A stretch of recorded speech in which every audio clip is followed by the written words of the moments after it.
The repatriation of 14 South African National Defence Force soldiers who lost their lives during the recent conflict in the Democratic Republic of Congo is finally underway after significant delays.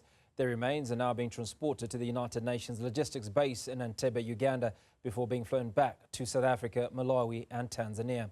However, this tragic event has highlighted concerns about South Africa's ongoing military role in the region, operational challenges faced by SANDF forces and the broader geopolitical implications of Rwanda's involvement in the conflict. Now joining us to unpack these pressing issues is defence analyst Dean Wingrin. Dean, great to speak to you as always. Now, after days of delays, the repatriation process for the 14 SANDF soldiers is now underway. What were the main reasons behind these delays, and how has Rwanda's role in this contribution or contributed to the complications? Good afternoon.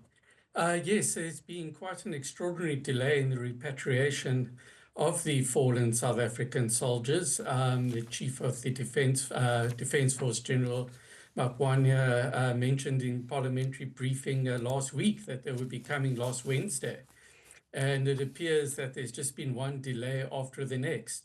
And I think this just points to the difficulties that South Africa is having in negotiating with M23 and its Rwandan backers, in that the diplomatic relations between Rwanda and South Africa has really taken a downturn in the last month or so, since M23 has started its attack towards Goma and subsequently taken Goma in the DRC.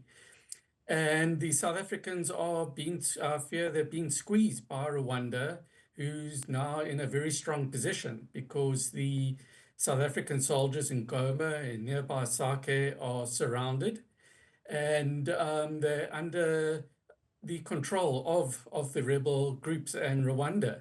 And hence South Africa has had to rely not only on the SADC, of which they're part of the mission, to try and get the fallen soldiers out of the immediate theater, but on the UN, who South Africa is also part of the UN mission in the DRC. And so the difficulty is also the state of the bodies, in that without electricity, there's been concerns exactly how these bodies were stored. And finally, on Friday afternoon, they were allowed to be taken by a refrigerated truck overland via Rwanda to Entebbe in Uganda. And I think this was probably another sticking point, in that South Africa really didn't want the optics of the fallen soldiers going through Rwanda. But now they're in Entebbe. They arrived there yesterday, and they're just at the morgue in Entebbe. And I think they just cannot bring the bodies back straight away. And in that there's certain processes that they have to be undertaken to the bodies just to ensure that they're in a fit state to be able to be flown back to South Africa and given to their families, who are, I'm sure, waiting very impatiently for their loved ones to be returned. Now, Dean, why was Goma Airport, a potentially easier exit point, not used for the repatriation? And what does this tell us about the operational environment in the region? Exactly. Goma, being the capital of the North Kivu province of the DRC, has a very big airport, and MONUSCO, which is the UN mission, as well as the SADC SAMI DRC mission, both have large elements based at the airport. So this would have been the obvious solution to extricate not only the fallen, but also the soldiers that are stuck there.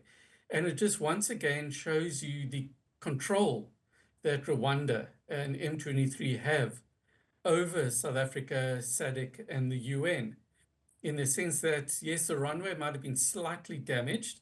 I believe that is not insurmountable, but M23 has placed vehicles and other obstacles on the runway to prevent its use, forcing South Africa and the various missions to negotiate directly with M23 and Rwanda to go via Rwanda. Much the same as some of the private security companies, like there was a large Romanian contingent in Goma. And very soon after Goma was taken, they were allowed to leave, but once again through Kigali. Now, Dean, let's rewind a little bit. Reports suggest that SANDF soldiers were under-resourced, with some still trapped and injured in Goma. How did we get to this point, and what does this reveal about the planning and execution of this particular mission? Yes, well, this has been a long time coming. Both independent analysts as well as those within the Defence Force has been warning the government for the last at least 10 years that the Defence Force cannot be sustained with the budget that has been given. The budget has been declining in real terms, and that has severely implicated and impacted on the ability of the Defence Force not to even maintain its current equipment, but to upgrade them, replace 40-year-old obsolete equipment, and training as well. And as a result, the Defence Force has lost some really essential capabilities that is really, really coming to bite them at the moment. And when the forces were sent to the DRC as part of, they were part of the UN mission, and so they were under the auspices of the UN. But at the end of 2023, when we became part of the SADC mission, I don't think that the government, certainly not, and the Defence Force, I don't think they realized really what they were letting themselves in for, in that it's not a peacekeeping mandate. It's an offensive mandate. It's a peacemaking mandate. And as a result, your mindset and your capabilities are very different between these very diverse missions. And just having light weapons and arms, lightly armored vehicles, and a few mortars and 155 millimeter G5 cannons and so forth is just not good enough for an offensive mission. And Dean, but unfortunately, our conventional capabilities, which we need now, has deteriorated. Dean, I might have to interject, because I mean, what you describe is a situation where the SANDF forces, as many have suggested, were ill-equipped. It almost suggests that there was an underestimation of the task at hand, right? Going out to war, Yes. to deal with the M23 rebels and not being prepared. Then there's the issue of Milcor, who produce some of the most sophisticated equipment here in South Africa, equipment that is sophisticated on the continent, and failure to engage with them or to use some of that equipment. Who's accountable for sending, who should be, in fact, the question is, who should be brought to account for these pockets of, do we call it incompetence, ill-preparedness that's resulted in the, maybe not necessarily directly resulted in the deaths of these 14 soldiers, but certainly asks certain questions about the level of preparedness? Yes, that's a very good question. And I think that should be the ultimate responsibility would be the Commander-in-Chief, President Ramaphosa, who is the one that deploys the troops. He's the one that has the final say. He's the one that agreed to deploy the troops under this particular mandate. And he's also the ultimate one who oversees the budgets and so on, as politically. So you have Treasury, who are very, well, I hesitate to say negative towards the military, but South Africa has a very socially orientated budget. The country has many social ills, health, police, safety, and education, and those are things that South Africa certainly has to look after. But unfortunately, after 30-odd years, it's now to the detriment of our Defence Force. And the Defence Force, understand, has tried to plead their case. I don't believe strongly enough. I don't believe the Defence Force has the financial ability to argue with Treasury on a one-to-one basis. And the Defence Force has also shown that it's not innocent in these matters, in that when you look at during COVID, spending millions and millions on useless drugs from Cuba and so on. The Treasury, they've got a point when they say, hang on, you're not spending what money you do have, you're not spending that responsibly.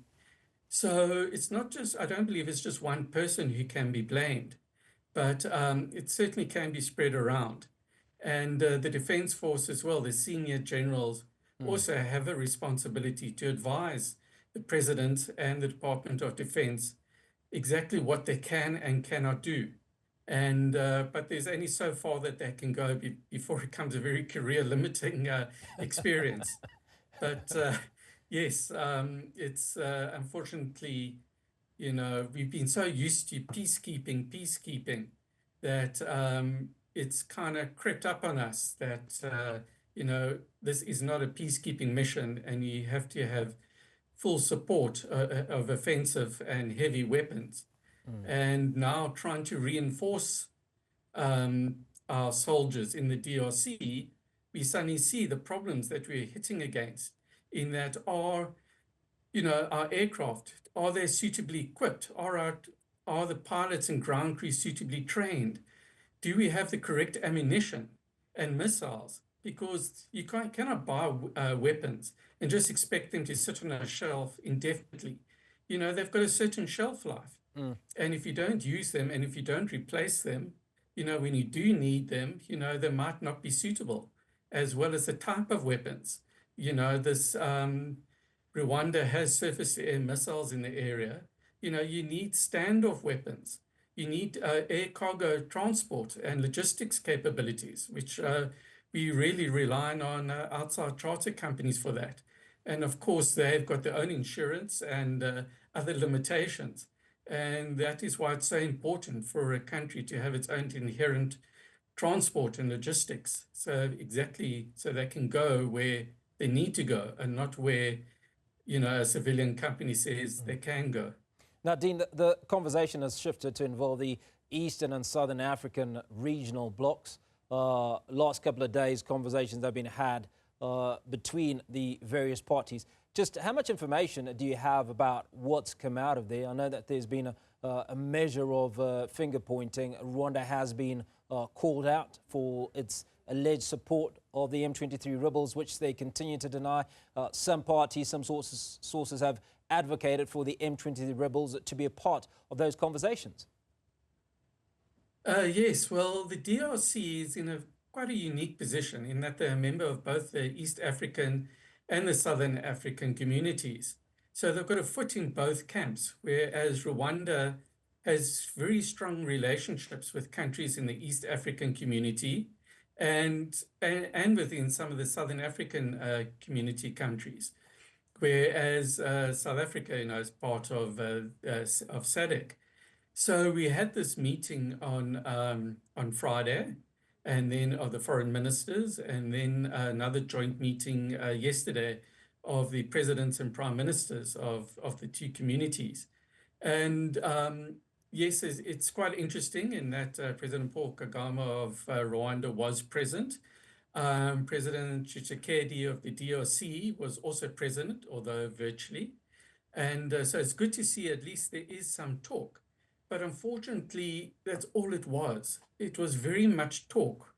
And although this does require diplomatic effort, from South Africa's point of view, there is a very sense of urgency that is required. And when they talk of, humanitarian aid must come in, we call for an immediate ceasefire, and so on, the opening of Goma airports, those are good points. But that's all there are. It's not actionable points that you can actually do. And then they say, okay, we'll meet again in 5 days' time, to try and progress this. And unfortunately, our troops are stuck in Goma, they're stuck in Sake. They're under really dire circumstances. Every day I'm hearing, the situation is getting worse and worse. And it appears that is exactly what M23 and Rwanda is trying to do. They're trying to starve our troops out of there, in trying to force South Africa into leaving all its equipment behind, billions of rands worth of equipment that's very difficult to replace now. and having the spectacle of going through Kigali of this retreat. And I think that's part of the discussions that are going on now, is exactly how do both parties come to some sort of agreement. And unfortunately, our soldiers and their families are the ones that are still suffering. Indeed, Dean Wingrin, always great to speak to you, defence analyst, talking us through those challenges that the SANDF is facing in the DRC in light of the 14 SANDF soldiers that perished there and whose bodies are currently in Entebbe, hopefully to be repatriated to South Africa in the coming days.